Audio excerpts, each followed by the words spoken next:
How's that whisk treating you? I don't know yet. It's not gonna treat me well, I'll tell you that. I slammed a Bang energy drink, and now I'm gonna slam some whiskey, and tonight I'll take a bunch of melatonin to fall asleep, because that is adulthood. You gotta bring it up, and you gotta bring it down. And then bring it back down. You trying to get this fired up for this show? Yeah. Red Notice. Keith, this is a big deal.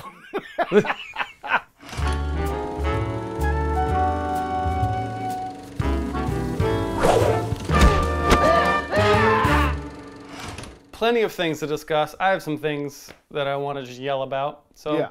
Where Well, should we start, Red Notice, Captain? as you probably know, is a Netflix film.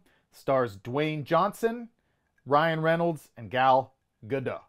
I'm gonna say it. It's Gadot. It's not Gadot. We did this. It's not Gadot. It is. No, it's not. We did this last time in the Wonder Woman and episode. It's like a mix. It's not Gal Gadot and it's not Gal Gadot. It's like Gal Gadot. I've heard most people say Gadot lately. I thought it was Gadot too, but maybe because I just heard you say it. But I totally get it because it's hard to pronounce. But yeah, my name is Gal Gadot. It's like a mix of the two. It's like dot. It is. It is. Anyways, I'm tired of being right. It's a big movie. It's big dumb action. It's big dumb action. It's a big dumb action comedy. Clearly, a lot of stupid things about it, which we'll get into. I want to get into the stupid things. The whole thing's gonna be that. I'll say this: I didn't want to watch it. I wouldn't have ever watched it if not for this show. Sure. But I'm really happy I did now, because as I watched it, I got excited to talk about it. And I'll say that for the first hour of this film, I was just kind of like, okay, this isn't the worst thing I have ever seen in my life. Which I was like ready to come on here before I started the film and be like, this is an affront to society. This is an insult to anyone who's creative, and just be like all this hyperbole about like, this is the sign of the end of civilization, which is what I expected. It's what Art is dead. Yeah. And for a lot of the film, it wasn't that until a certain point when it did immediately become that. And you could probably guess what point that is. I wish I had seen it in a theater, because I would have walked out at this point. So, what did you think going in, and what did you hate it immediately, or do you love it? Because this could be a Keith McRae love fest.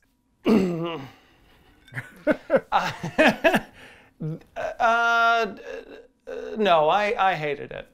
Hated it. Remember that, guys? Hated it. Can't do that anymore, but boy, did I love that sketch growing up as a kid. But I hated it. I hated it. I went into it thinking like this might be a Keith McRae special of just kind of mindless comedy, bunch of stars that I enjoy generally going into it. Yeah. Just having a good time, not thinking too hard about it. Shut the brain off. But I can only suspend my level of disbelief. There's only so much I can give. There's only so much I can give. And this show, to this show's fault, like I'm so much more astute, so much more educated because of this show and my conversations with you, that it's harder for me to let things slide now. So you're welcome. Thank you.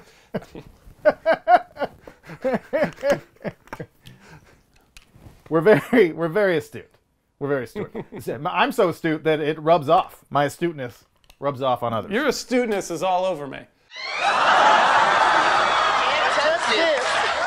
Where do you want to start? I have a place I would like to start, but... Well, then go for it, baby. Go for it. You sure? Yeah. Just jump into it? Yeah. I want to ask you about Ryan Reynolds. Oh, okay. We're starting with... This is where I want to start with Ryan Reynolds. I like Ryan Reynolds. I want a disclaimer before we get into this conversation. I enjoy him. I think he's handsome, funny, charismatic, personality, all of it. Great. Love it.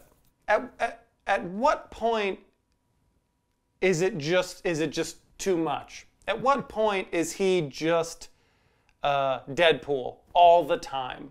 I know, right? You know, I feel like he's no longer an actor. I feel like it's at this point. This is it. You know, like that's the only thing I could not escape in his first line of dialogue. I watch it and I go, oh, this is just Deadpool. Baby did a bad thing. Yeah, and for all I know, you could be the bad guy, and I could be the other bad guy.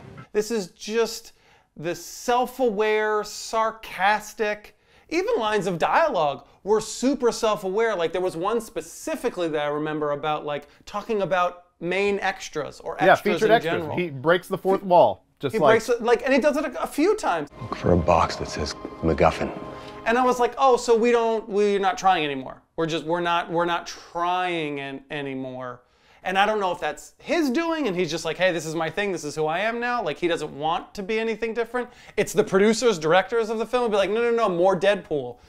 It's all of the above. It turns me off. I don't know. Yeah. I would love to know how you feel about that because I'm out on it. No, it's the same. I had the same thought totally. Ryan Reynolds, I also like a lot. In my late teens and early 20s, I got told by a few people that I reminded them of him in Van Wilder. In Van Wilder and then Waiting. I am indeed a pervert. Does that offend you? Which now seems like an insult. Yeah, those characters are not people you want to describe to be. But at that time, I was like, at the time you were like, I'm the wild and crazy guy. Everybody likes me. Burnouts. So I've always loved Ryan Reynolds. I always root for him. I like his shtick. I think he's very funny. He's easy on the eyes. He's a good guy to have around. I think he's a movie star. Agreed. But he has never branched out. But that's not new. Even prior to Deadpool, I think most people, I remember reading reviews about him that kind of compared him to Chevy Chase a little bit, where it's like, you can love what Chevy Chase is doing, but he's always Chevy Chase. Like his bit is very self-aware and self-referential. And even when they're playing a different character, it's still Chevy Chase or it's still Ryan Reynolds being so-and-so. It's never just that character. Then Deadpool was like the perfect, like the zenith. Yeah, it's like, okay, we found the project that's perfect for this guy's specific skill set. Never said this, but don't swallow. And it's great. And everyone seems to love it. This, he is literally just being Deadpool. Like, he's not even trying to be something even a little different.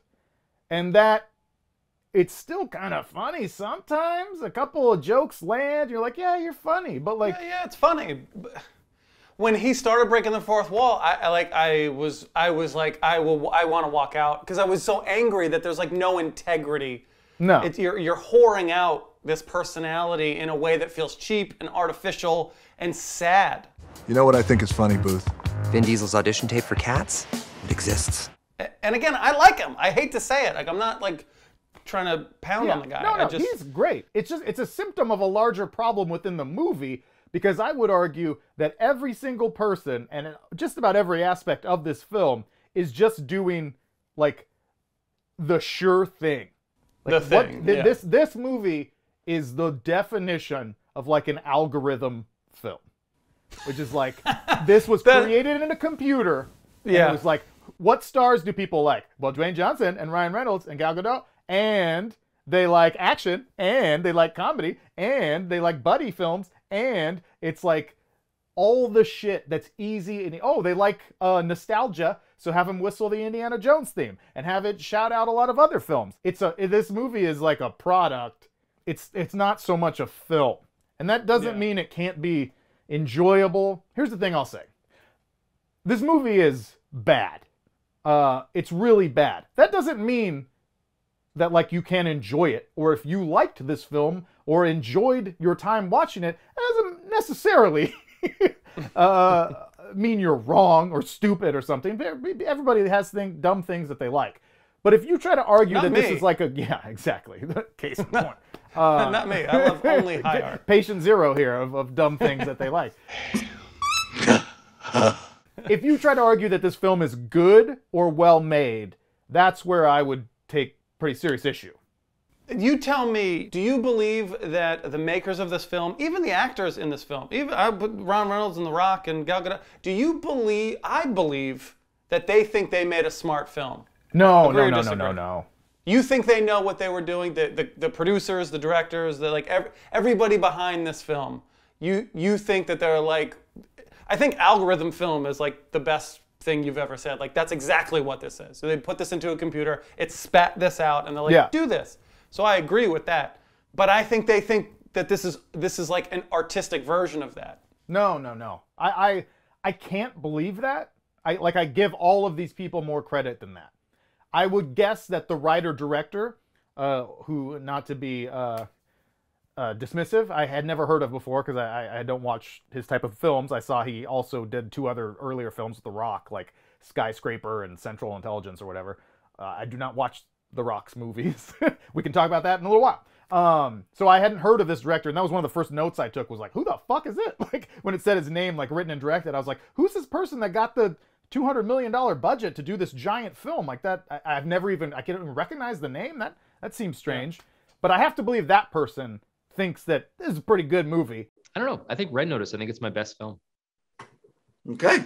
But at the same time, I have to believe that smart people, experienced people, like the lead performers here, probably other people on the crew, they I don't know. The reason I disagree with what you're saying is because of how many twists, and I'll use this term lately, twists there are in the film. I really believe that because there was so many like gotcha moments. You didn't see this coming, right? Yeah. Now this guy's really friends with this guy, and these two are dating the whole time, and you didn't know. You had no idea.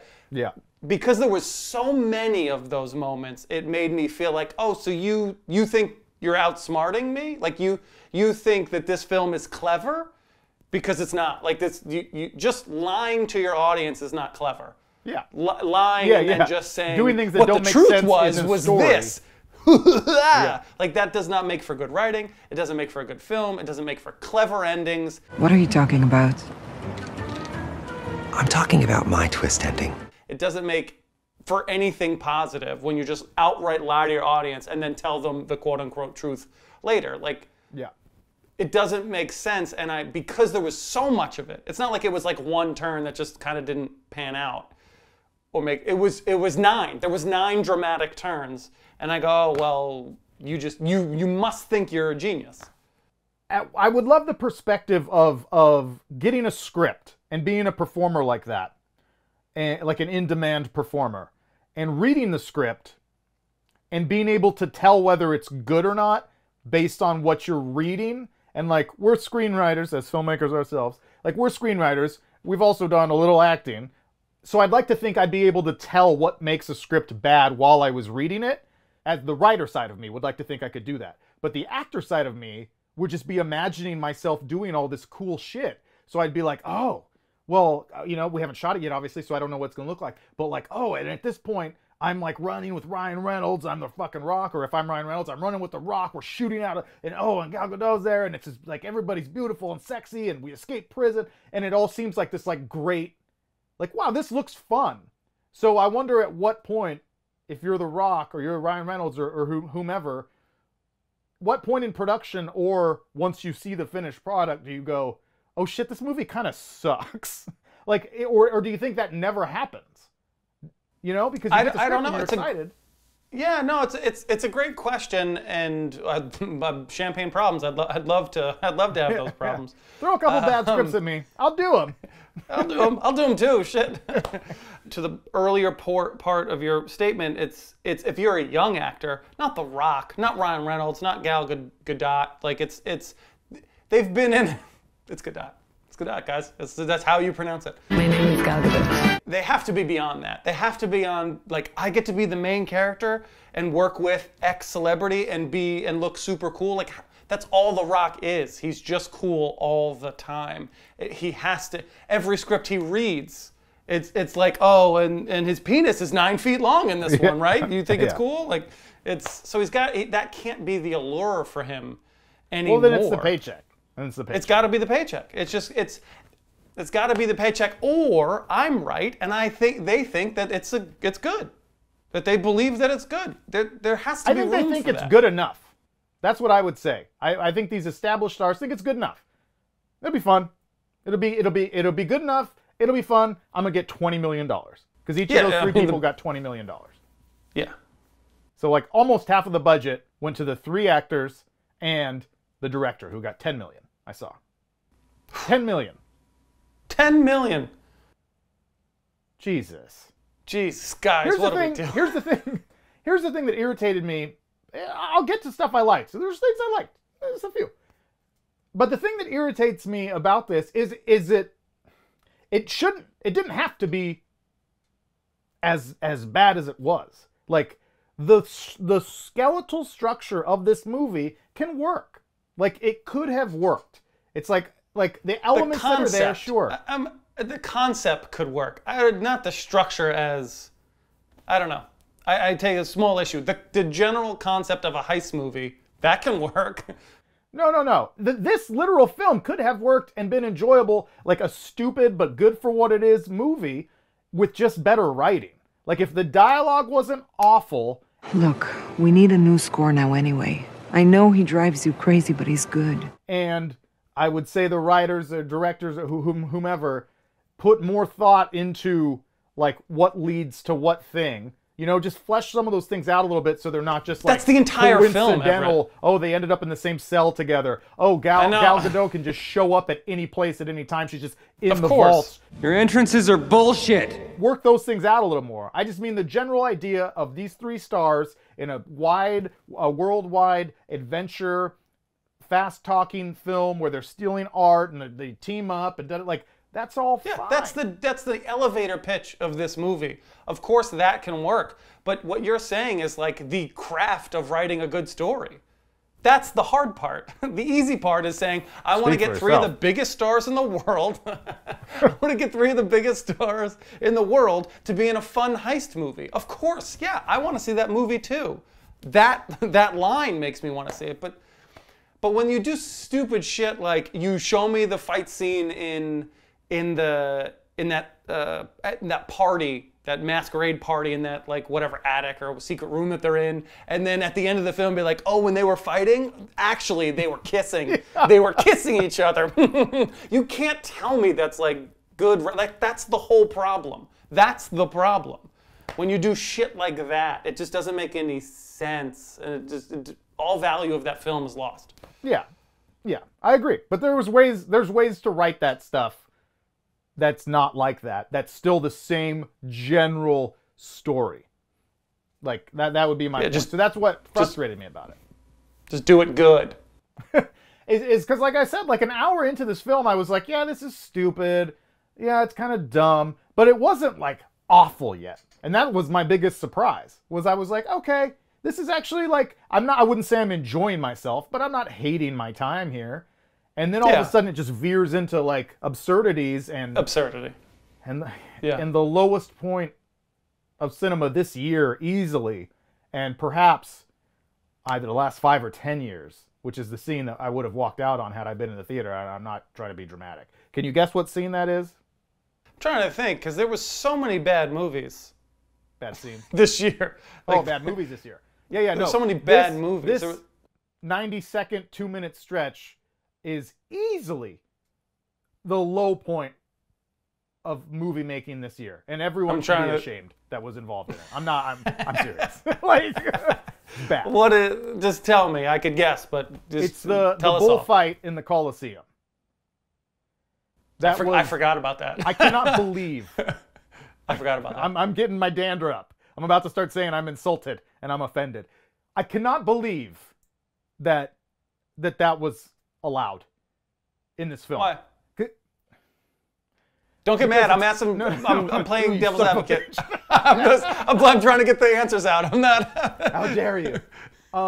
Because it's clearly just all green screen, all of it. And it's hilarious because at the time in the film that came to, up until that point, I had just had the thought like a minute before, like, yeah, there's a lot of CGI in this movie, obviously, and it's not great, but at least it feels like they're in real rooms sometimes, and they're on real sets, which is I didn't expect. So in my brain, as I was watching it, I was kind of giving it credit, like at least they're in real places. And then they pop up out of this trap door in the middle of this bullfighting arena, and it's so fake. And then that fucking bull, like that almost looked like a 2D Disney film, like they stepped into Who Framed Roger Rabbit, like where it's just animation and real life.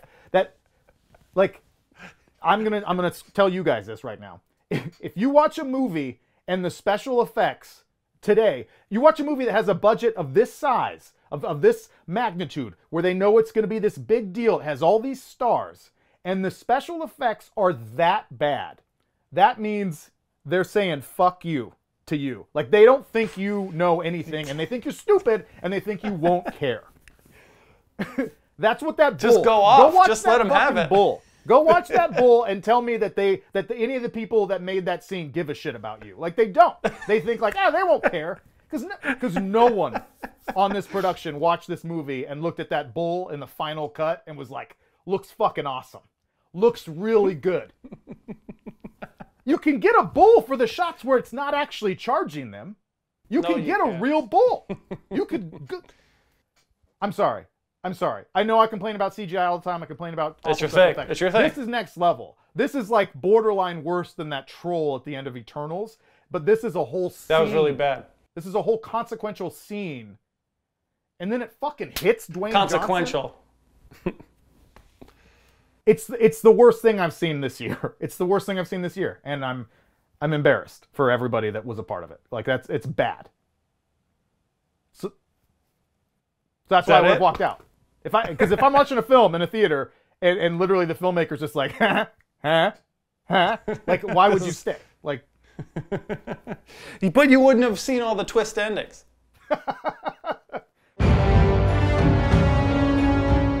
I wondered if there's anyone in Hollywood right now who has almost had, like, for me personally, a more disappointing career than Dwayne Johnson. And then I thought, that's kind of how I feel about all three of these people. But Dwayne Johnson in particular, as I mentioned earlier, I don't know that I've seen, like, any of his films since The Rundown, which was his first big film.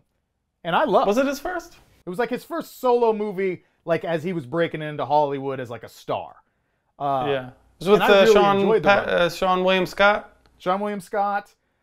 Christopher Walken as a great scenery-eating villain. You think they're dead? What am I, psychic? Ernie Reyes Jr., who's Keno from Teenage Mutant Ninja Turtles 2, as a guy in the jungle that fucks people up. It's great. It's great.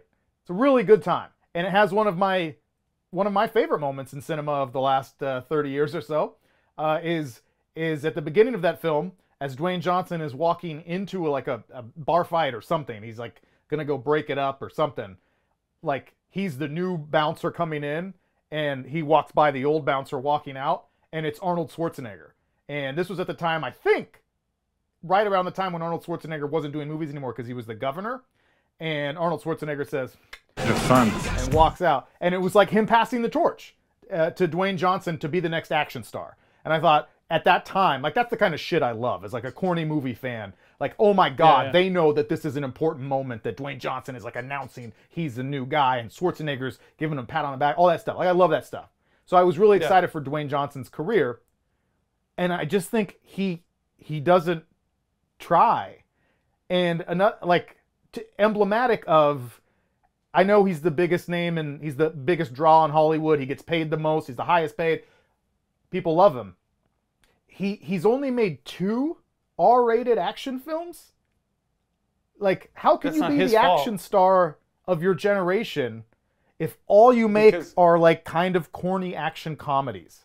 It's silly that you would even ask that question. You know the answer to that question. I do not. Money. Well, no, but I know. Money. But not because he wouldn't get paid money to be in an R-rated film? No, it would make less money. That's why they don't do that. It makes less money because you get less of an audience. They put him in the biggest chance to succeed. His core fans growing up were kids from wrestling days. Like, of course he's not going to make the days of R-rated really anything are over. Like the days of the action movies that we grew up on and generations before us grew up on, like those days are dead. We've talked about this, I feel like, a handful of times. Like there's a whole genre of action films that do not exist anymore. That were more adult, that were a little bit more aggressive, but not like over the top. Now, if it's like you make an R-rated film, you like, well, we have to make an R-rated film. Like there's no on the line R-rated. It's like we're fucking going for it. That just doesn't exist. That fun, True Lies doesn't exist anymore, even though that's probably not R too. I think it is. PG. It is R. It is R. Yeah. So then they're case in point. You know, like those movies just don't exist anymore. But I had that thought too while I was watching this Red Notice, and I thought that's been the case for a long time because they want to make sure that they can make their money back in theatrical showings. Well, theaters almost don't exist anymore. So why haven't we seen that bounce back? Like, I don't think the parental controls on Netflix are so strong or like dissuasive that they're gonna drive the numbers down. This should be the time that those movies are coming back. Where it's like, you would think Red Notice could be R because everyone has Netflix, they're going to watch it anyways. Like, I don't disagree with the logic, but I will pose the question to you: if you're making a movie, do you, in today's world, and we know the world that we live in today, would you want to stir up controversy if you don't have to? Do you want to offend people and create a negative buzz about your film before it even really gets a chance to get off the ground? In today's world, you know if certain things are in that film, it's going to get buried by some version, you know, some subset of America is going to chime in and have a social campaign of why no one should watch this film. So why do it? Just give me the PG-13, everyone will be happy, put The Rock in it, we'll make money. We shake hands and we move on. I'm not defending it, I'm just explaining it. That's a fair point. But it's like, one, I think an R-rated film doesn't inherently have to be offensive. You know, it doesn't have to be so bad. It just means like you say the F word a few times and maybe, you know, there's a little bit of blood and you see some side boob or just something chill. But the second... I don't disagree, but any film that's on the line, they say, why do it? I know, but take those F words out. This is the issue with everything that I talk about all the time. Is like, so does no one, and this is so fucking pretentious and high horse, sure, but that's my fucking specialty. Does no one have creative integrity anymore? Is there no one that makes films now that goes, you know what? Yeah, sure. We don't want to like kick a hornet's nest, and we don't want to lose a bunch of money by making this movie like super controversial, but we want to have some originality and creativity, and I want to put some of what I feel strongly about into this film. You know, results be damned, because I'm an artist. Do those people not exist? Like, no. Okay.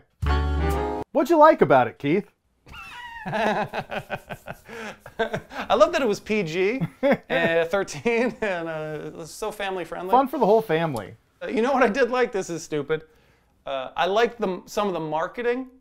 That's when you know you've made an awful film. Is if, what'd you like about the movie? Well, some of the marketing was good. The marketing was pretty good. What I liked about it, I saw that Ryan Reynolds went on like Antique Roadshow with the egg. Oh yeah.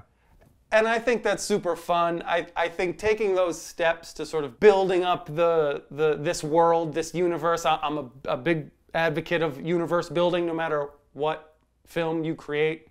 Like, I want to be immersed in that world and the rules and language of that world. So doing that, I think, is super fun. So seeing those like real live events, I just think is cool and fun. So I like that. Nice. What did you like about the film? It made me laugh, I think, genuinely twice. And I'll start with the larger praise. For all the complaints I have about the underachieving main cast, I thought that Gal Gadot did good. Which brings us to the part where you tell us where the third egg is.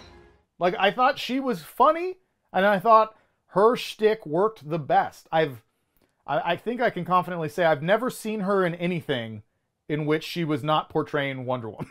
I think those are the only movies I've seen her in. I mean, she's kind of like The Rock, where her other films are not movies that I would watch, really.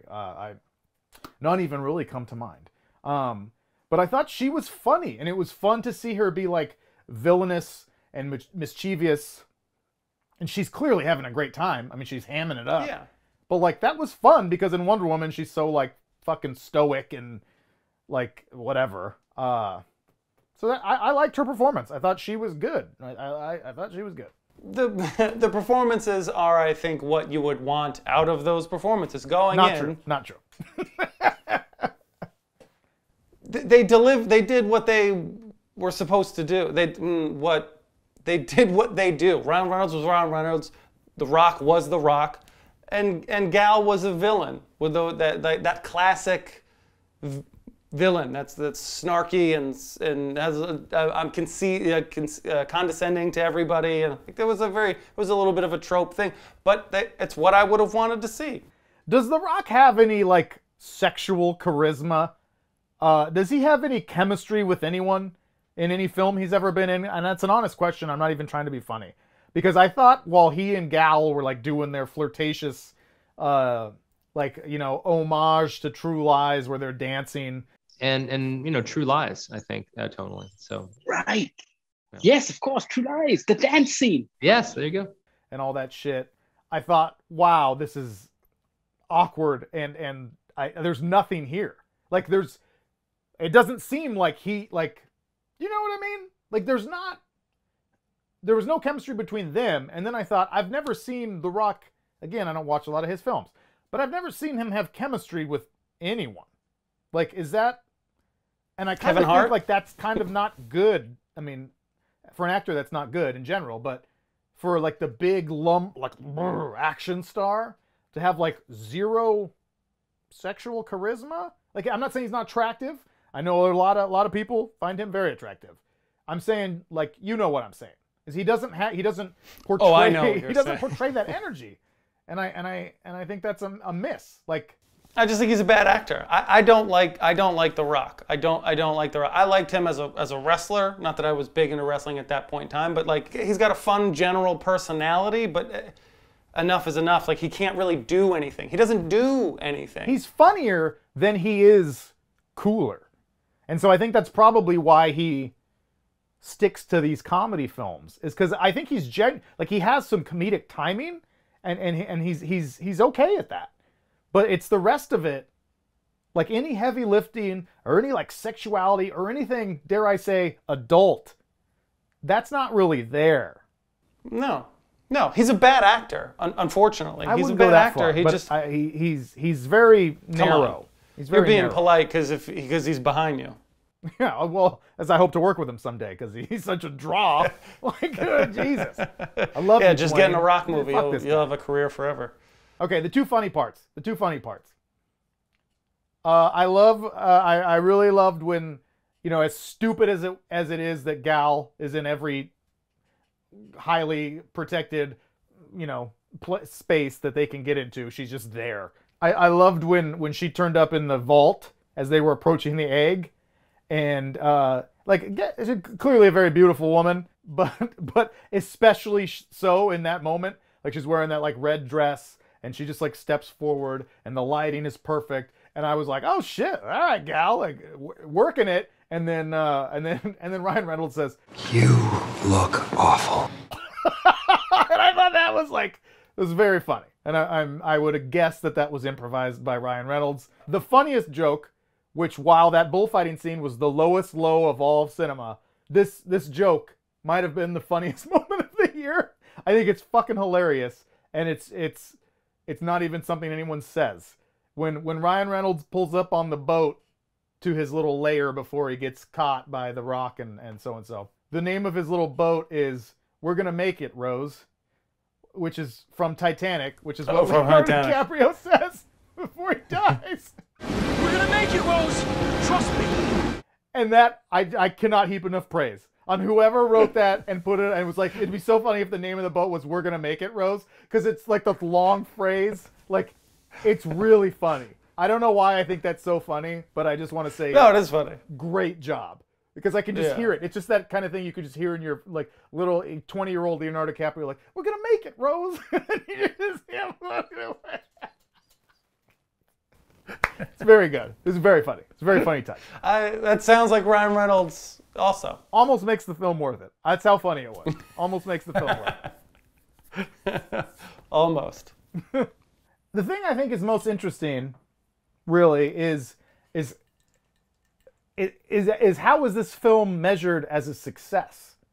Like, I have no idea how these streaming services, how HBO Max is doing all these releases on these huge blockbusters, and how, like, what, subscriptions, monthly subscriptions? How are you judging the financial returns on these films? I literally have no idea. The implications to me are kind of terrifying because they're making money somehow, right? And so let's just look at this film. Let's say the budget is $200 million. How many monthly subscriptions does that take at $14.99 for Netflix to pay for that?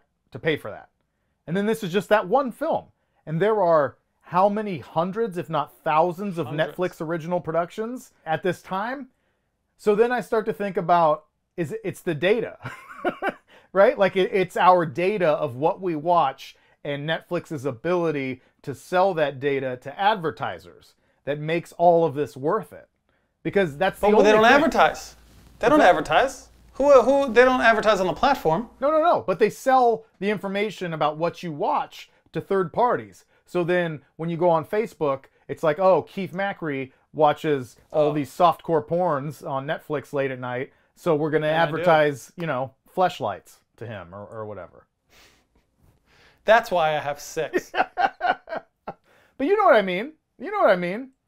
It's like, because there's no way that, like, because they talk about, I read some article about, this film needed to, for Netflix to have considered this a financial success or a worthwhile investment, this film needed to be streamed within the first 28 days of release, however many, 85 million, whatever it is, hours or whatever. And then it has achieved those numbers. So they're like, great, it's a success. But the box office returns are like $2 million on a $20 million or a $200 million budget. So I just don't get how this could be sustainable. I know this will be the model going forward, is putting more bigger films on streaming services because theaters are struggling so much with COVID and even prior. But I just don't understand, and I'd like to. I think we should. Yeah, I would love to know how films like this make money. If it's just how does Netflix recoup their money if they're putting the money up? If they're putting $200 million up for this, how are they getting that money? They're not selling advertising on the platform. Yeah. You don't see an ad. You don't see, and it's not like they're doing product placement in the films. I mean, whoa. I know I cut myself off. Okay. But a lot of the product placement was for the actors. I know but everybody's getting money there. Even if it's Ryan Reynolds' gin, they're still paying. So you think Ryan Reynolds is paying? Yes. Back? Yes. You think that company's paying back? Well, maybe that one example or the Rock's Tequila or whatever are in their contracts. But there's plenty of Coca-Cola being poured on the egg at the beginning, which is the weirdest instance of product placement I've ever seen. That you're in the marketing team of Coca-Cola and you're like, that makes our soda look good. Yeah, it's going to destroy. Yeah. Imagine this is your teeth. Yeah, this is your stomach. Yeah. I don't know. I mean, so yes, it is getting product placement. I was thinking of I know the Rock's Tequila and what's the gin and stuff, but I'm thinking like that's a wash then. That's not money back to them. That's a wash. They're paying it to Ryan Reynolds. He's giving it right back to them. Like, I don't know. That just felt I don't know. It's weird, especially with Netflix, because Netflix has such an established audience. Like, everyone has Netflix, and they've had Netflix for how long? I mean, years now, right? A decade. Like, minimum. So how many new subscriptions, like HBO Max and newer streaming services, I can see the value in like, okay, we have exclusive films that are going to come to HBO Max because not that many people on a global scale have signed up for HBO Max yet. So this is the draw. Do you want to see Mortal Kombat? Do you want to see Matrix? Like, do you want to see these films? You need to get HBO Max. That I can understand that. Everyone already has Netflix. So like what, like Red Notice isn't the reason why, I mean, anyone signed up for Netflix? Was there anyone that was on the fence about signing up for Netflix and was like, oh shit, this Red Notice movie looks good? I don't think so. Gotta get that. Yeah, so like... But maybe instead of signing up, it's keeping you. Maybe it's keeping you. Yeah, I'm sure maybe that's the fact part of that they I'm have sure that's part of these... it, but 200 million? I mean, think about how many subscribers. There's 310 million people in America alone. How many of those people pay a monthly subscription on Netflix? Half? At least. I say 200 million. 200 million people. So there you go.